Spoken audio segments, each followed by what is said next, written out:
Mary McAteer, have you any comments just on the comments from the breakout rooms that you'd like to share, or any thoughts, just our observations?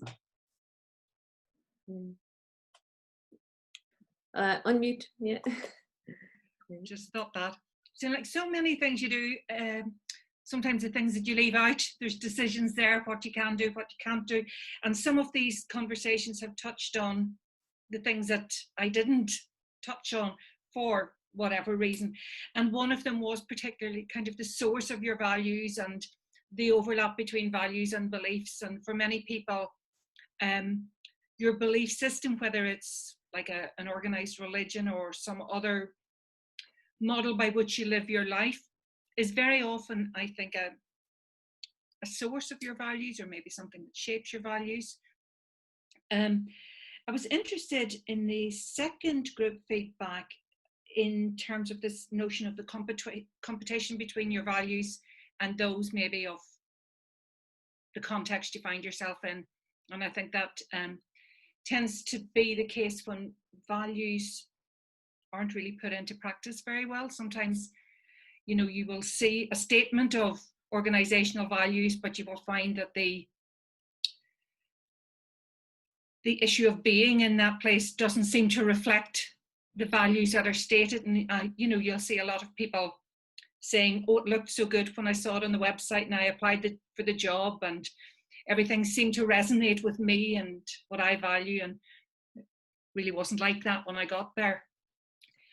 But I guess one of the things that struck me quite forcibly, and it was kind of a slightly more practical thing, was from the first session feeding back, you know, teachers finding this space, and other practitioners as well, finding this space to explore, you know, their own epistemologies and value bases. And does it really have to be the case that this generally only happens when they start some further study, like a master's degree or a CPD course or something like that?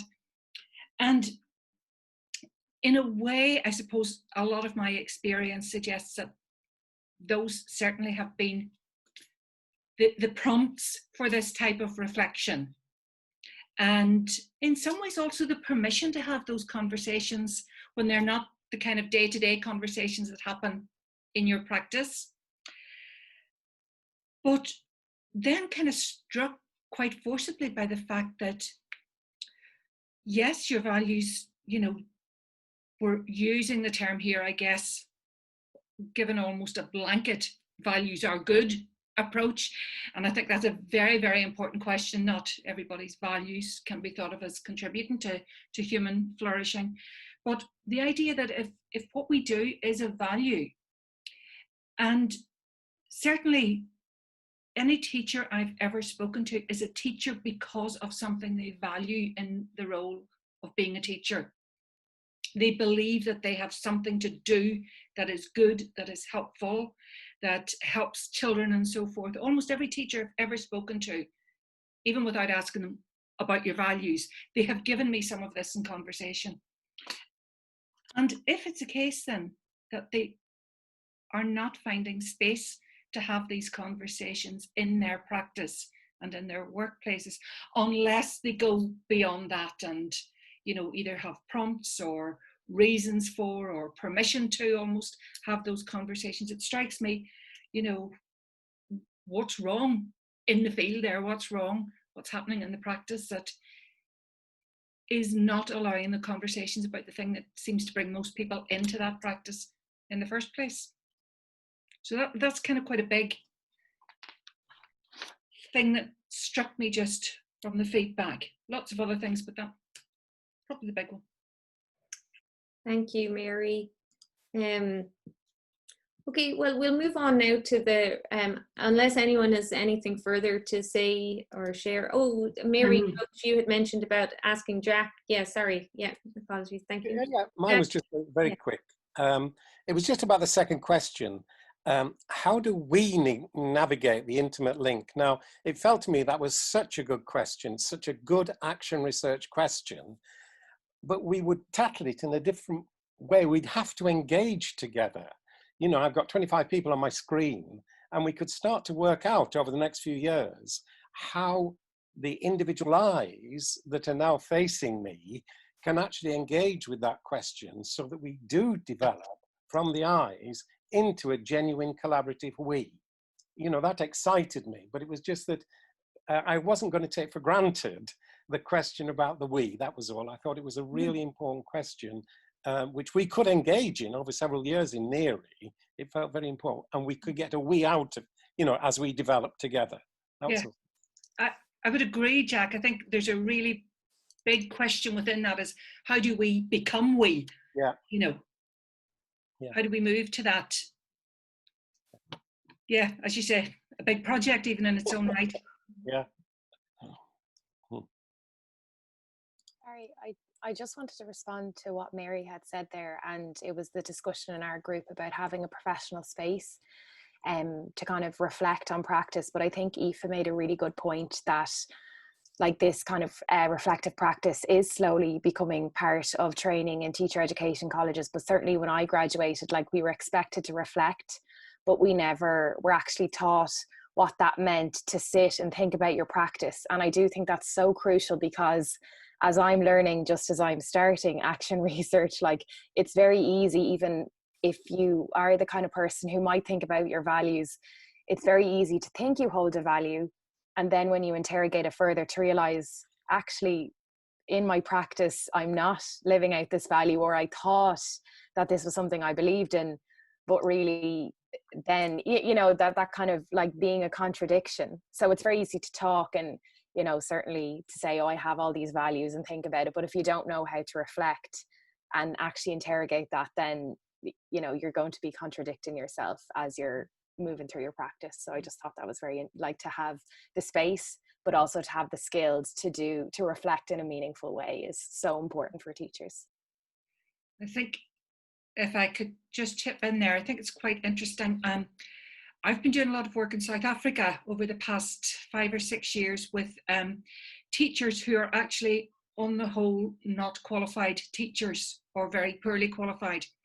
They will normally be Black teachers who have, you know, attended township and rural schools themselves and just set up schools. And we do a lot of professional development work with them. And one of the things we've been trying to do is teach reflection. And it has really brought me back to this whole idea of, you know, for years I would have fed back assignments to students and say things like, you know, you need to reflect more critically on what has happened there. And once someone came back to me and said, I thought that's what I'd done. And I thought, actually, you're right. We're not teaching reflection as a skill properly. We're not teaching critical reflection. We're teaching sometimes a fairly superficial reflection. You know, yes, I got through all my planning in the lesson, and if I was asking the question again, I would ask it differently, blah, blah, blah. But we're not really interrogating the values and the value practice nexus that exists there. And working with the South African teachers who had no history at all of reflecting on their practice.